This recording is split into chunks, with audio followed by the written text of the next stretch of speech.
يلا مش أكتنا أنا هي وابي قسل مية لكن أنا وجهي سفع صفيري ومقسلي qof walba afrindooda ookiyaal wato su-aasha cuqdada ay ku abuurtay dadka qaar maba kula sugayaano ookiyaalka inta fakkaas siiyaanay ay ku leeyahay faraha inta kugu soo taagaan haye mujida meeqa waa 4 miya 3 2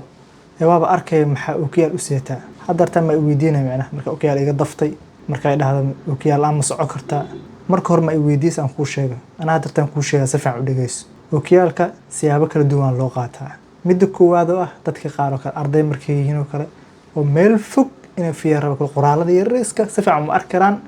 ookiyaalka marka wuxuu ka caawinaa qoraalka yar in si fiican u arkaan fogaanshaha dadka qaarna iftiinka ayay dhibsanayaan oo iftiinka ayay isaga difaacayaan dadka qaarna markay wax akhrinayaan